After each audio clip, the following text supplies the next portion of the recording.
Welcome to the Chop It Up podcast, the show that brings you genuine conversations from various different points of views. And me, I am your host, Big Rube.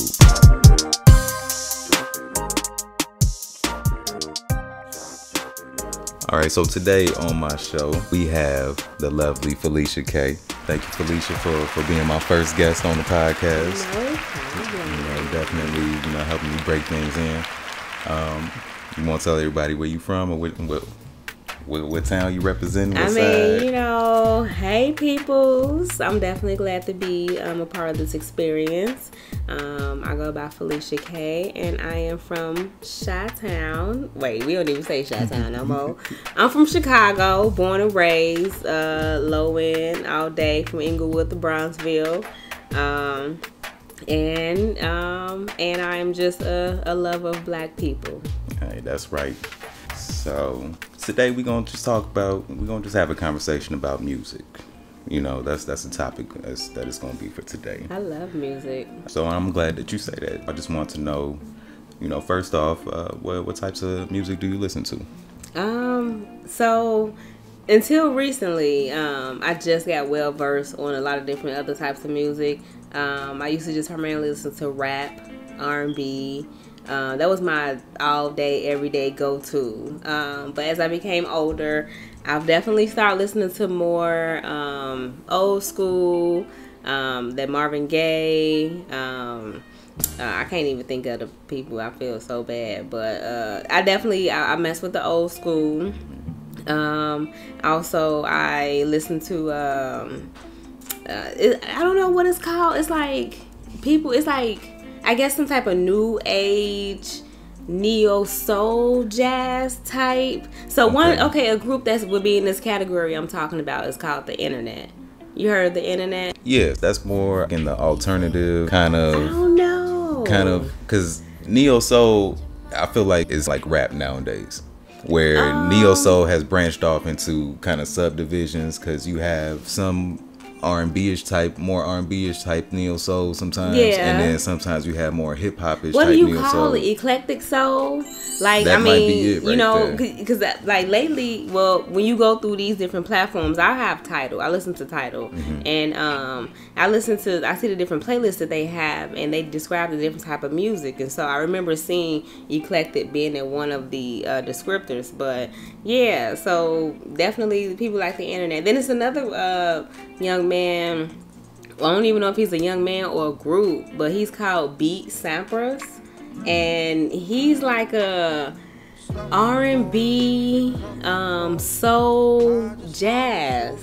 Like we have like a hybrid of new artists out here, and so I've definitely expanded my palette. I'm not just closed in the rap and everything, because there used to be a time where if I was sad, I had a rap song. But I listen to some of everything now. Well, not everything, but I have definitely expanded what I listen to. That's what's up. I have a greater appreciation. Yeah. There's so much music and so many talented artists out here. So many artists out here. Like, y'all pushing out music like definitely so fast, and I love it. I love hearing new songs. Yep. And that's definitely true what you're saying too, as far as a lot more artists are coming out more meshed in the type of genres that they put out. You could feel, like you said, a little bit of jazz, a little bit of R&B. It's a little bit of everything, and I think that is a good thing, because I definitely think that just makes them even better music and a lot more music to listen to. Like, you never know what type of music you're gonna get or where the song may go. It can switch up in the song on you. And then let's talk about moves, right? Like, when you go, like, I have to have a different go-to for my different moves. So, like in the morning, if I'm getting ready on my way to work, I'm blasting some Rick Ross, Push It to the Limit, Perfect. But then, like, if I'm in the office trying to concentrate and work, I got on my neo soul or my old school or my jazz. So it's for the moves too. Yeah. Okay. Perfect. Because I was definitely gonna move in that direction. And then too, on top of that, I'm glad you said as you're going to work, and when you at the office and everything. So how often would you say that you listen to music? Every day a tune comes across. So since we've been in this pandemic life, it's been different.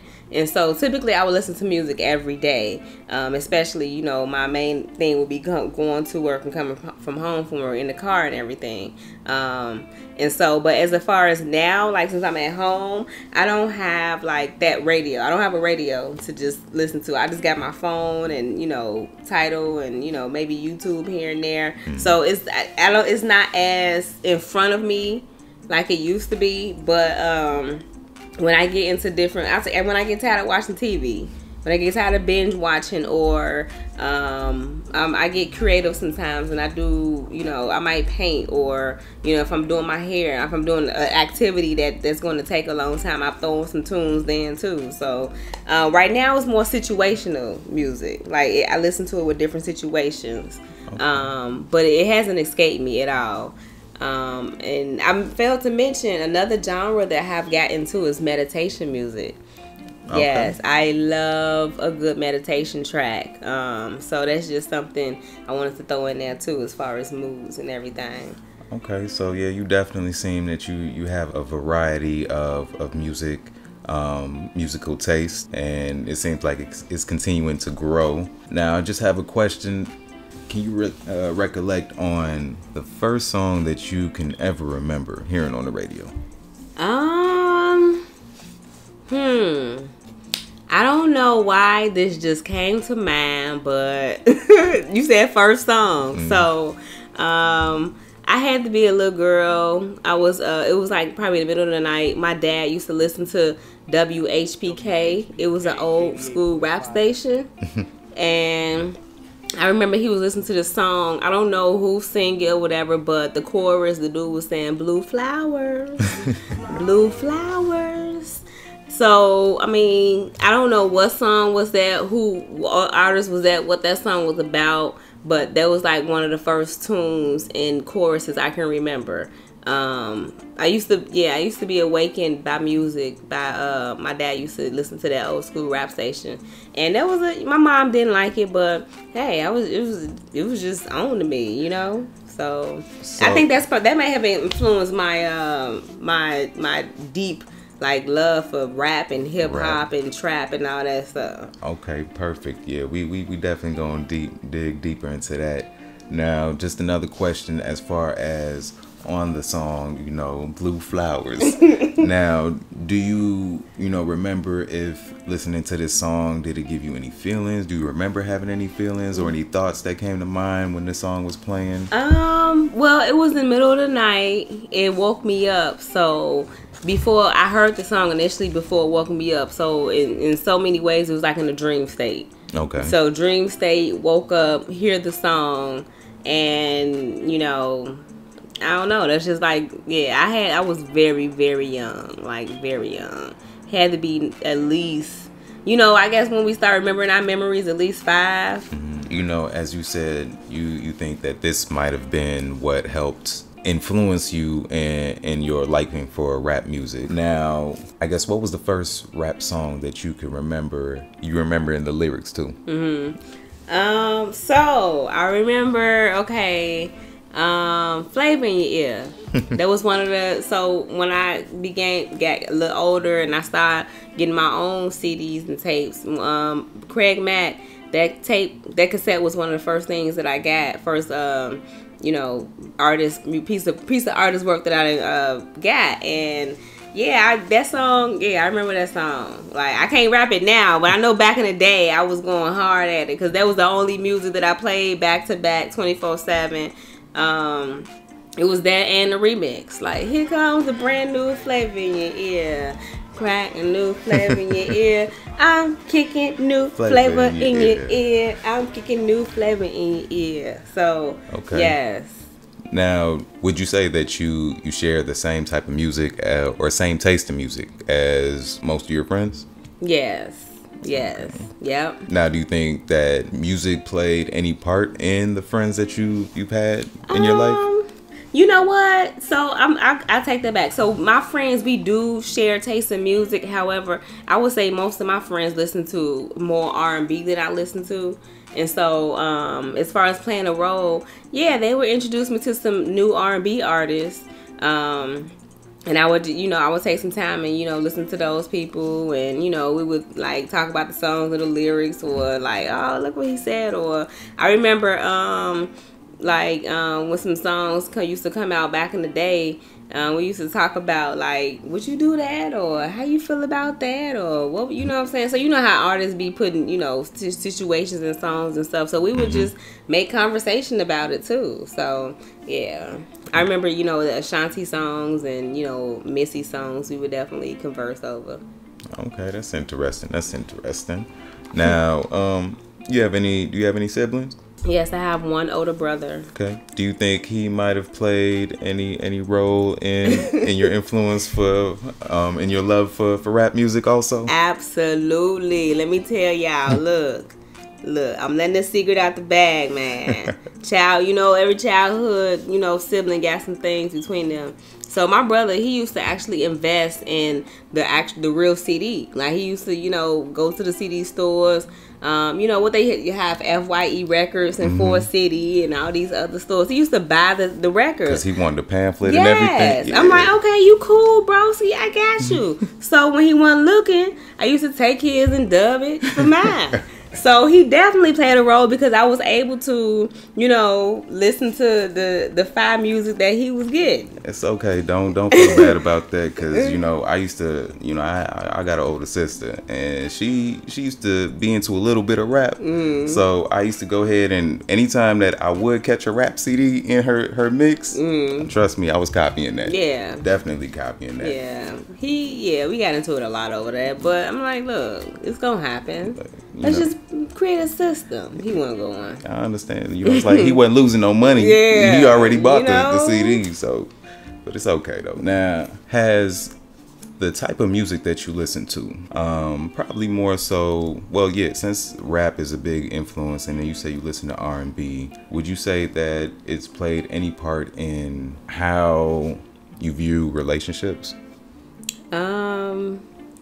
So, I listen to artists I listen to their story. And so I listen to what they go through. And, of course, like when we feel in a certain way, we want to be around that same energy. We want to we want our situation to feel as normal as possible. So we seek out things and sources and people and places and things and music, that we can relate to, that can soothe us at that moment. So there have been times where I've sought to music to kind of help me process or think about or other situations that I might have been going through, whether it was dating or in an actual relationship. So just listen to the story in the music have definitely just kind of maybe like an encouragement, motivation, whatever the situation may have been,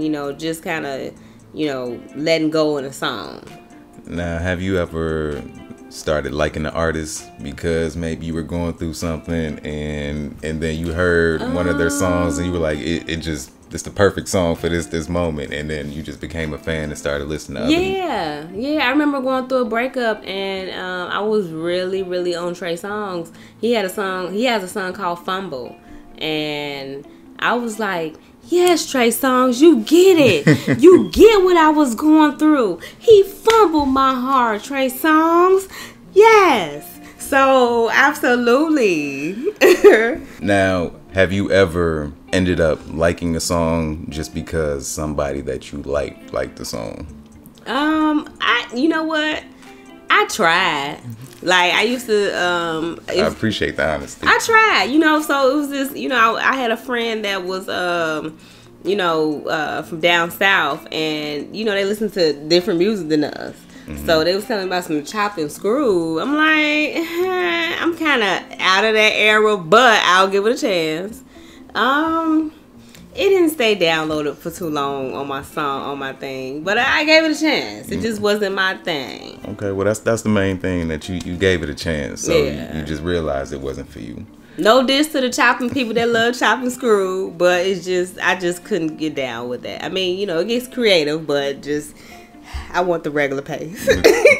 I feel you. I feel like, you know, chopped and screwed, you know, it's probably cool if you under a certain influence. Then and then it might some sound songs better can for only hit right on chopped and screwed. Right. Yeah, that's true too. And everybody don't have the skill at chopping and screwing the right way. That's an art. Yeah. Now, let's just speak about music in general. I'm really interested to see what many people nowadays thoughts are of the state that music is in nowadays. We're in 2020, you know, and we, you know, and just from that reaction, I feel like you definitely have something to say, because, you know, I know that there's a lot of us rap fans. We can definitely see a difference from the rap now with the rap, you know, back in the day. And, you know, so I'm gonna just go ahead and let you take it and let me know what is it, you know, what are your thoughts as far as that's an amazing question. So there is a lot of opinion about today's music. Me in particular, so I appreciate today's music. I appreciate how fast people put it out. I appreciate the creativity in some of it, you know, but it's on different spectrums though.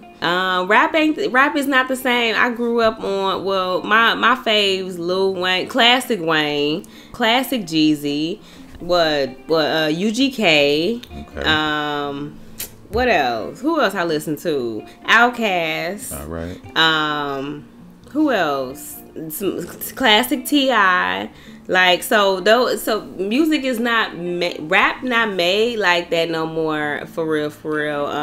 Even our old school artists are hopping on this new wave bandwagon of trap, drip, drop, top, like make it lock, drop, like a yo, you know what I'm saying? Yeah, nah, because it I feel like dibbity dop, like plant the hop, make it stop.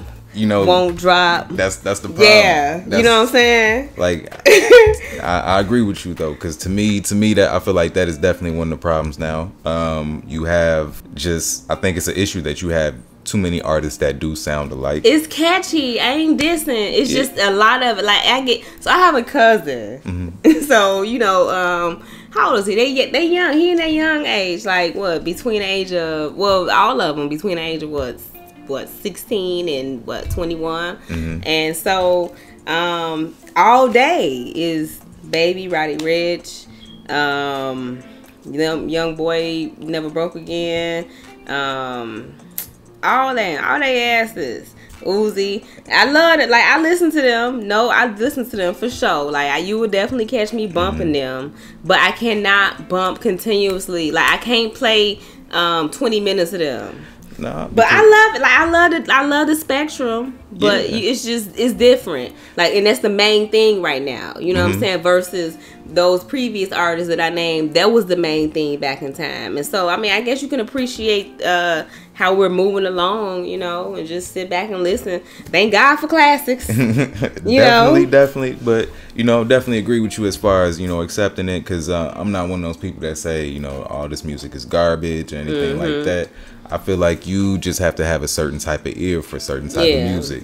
Like me, I'm a music connoisseur. So I feel like I just love music. I love sound. I love the different sounds of music. You know, I could have... You know, there's Middle Eastern music. I don't know what the hell they're saying, but I'm like, that sound cold to me. Like, play that up again. Like, so that's how I am. Like, some British artists got some dope music. Yeah, like I don't even know the artists or whatever, but I didn't heard some dope beats and you know stuff from them. There definitely are British artists that you know, are popping. Not even on hip hop side, like on some type R&B type. You know, India R.E. type stuff. Like they're definitely doing their thing. So yeah, I'm definitely open to this new generation of music. My issue is that I feel like, you know, there's definitely a lack of substance within the music. You know what? Yeah and no. So I'm gonna say no because there is a certain group of the young artists, they are vocal about their mental health issues. Right. So I can appreciate that. So Lil Uzi, he got a song, I Don't Really Care If You Die. So I mean, that song could be interpreted in so many ways. But for me, it's kind of like push me to the edge. So it's kind of like I can't take. So it's kind of like a cry for help in a song. And then Juice WRLD, he had songs that I didn't, I've read articles about his songs. I haven't personally listened to any. Maybe I definitely need to go back and listen to some. But for sure, like I've read articles about how his songs speak to mental health. So that I can appreciate. Like, I think that's moving forward. Like when our young artists are that open in songs, I mean, let's listen and see what's what, and what can we take it from, because our young people are like, they are warriors, they are G's, and but they definitely need the support in the village too. So I can, definitely when I made that observation, I'm like, okay, I stepped back for a minute and just really looking at these artists and paying attention to, their chorus and what their words are. And so it's not all trap, kicking nigga, da da da. It's that, but it also has a little bit of, mental health. This is what I'm going through. This is what it feels like to be me right now. So I can appreciate that artistry. Yeah, no, and I feel like that was definitely very well said, and I agree with that. Because I don't feel that it's all the new artists that lack substance. I definitely feel like we definitely have artists who know how to express themselves through their music, which I feel like is definitely what music is made for. Yeah. And they do that in a very, very good way. Now, as far as a lot of these other artists, newer artists, I can't say the same. Because then, I heard a song on the radio. I'm still wondering, how did it even get on the radio? Some just don't make sense. I mean, it's just catchy. You just got to chop it up to it being catchy. But this song, I'm like, I don't even know if it's really catchy, because the song go, ma. Oh, that's the mop. That's the mop. That's the dance. So when I first heard, I thought they were saying ma too. See, like y'all made a song really calling ma. So look, we showing our age, but look, I don't care. But look, I have a 9-year-old. He kind of like, so between my 9-year-old and social media, I decoded what the hell that song was saying. So they're saying mop. Like mop the flow, and it's an actual dance. So for the longest, I was just wondering. I'm like, what? It didn't make no sense. I felt you. Like y'all made a song saying "ma, right. Ma." I don't even want my little boy calling me "ma" all day. You think I want to listen to a song? So I felt that until I learned shit. So okay, I'm gonna have to YouTube that. I'm gonna have to YouTube that to see that dance, because for the longest I was just like, this is a lot of their songs got dances to it. Yeah, well, that ever since Soulja Boy came, like it just became, Boy, tell him, it became a whole dancing era, man. Like it died for a little bit, but then it started coming back again. Yeah, see, I miss Soulja Boy when he was cranking that, good stuff. No, but. On that note, we gonna come to an end for the show. I definitely appreciate you for coming through, Phylicia K. I can talk for longer. Definitely, but we ain't got time this time. Okay. But you more than welcome to come back. Like I said, I'm gonna be back, y'all. You the first guest. You know what I'm saying? So you numero uno. So you definitely got that spot. You're more than welcome to come back. We could chop it up some more. And you're gonna be here through the growth of this podcast. Yes, I love it. I love it. So understand, we're gonna have more people on here. We're gonna have some surprises too. We're gonna have some special people on here too. Oh, I will be back. Yes, this is an event, y'all. This is the whole movement, y'all. Definitely though. Again, appreciate your your support and everything and coming through. And that's it for the podcast. We out.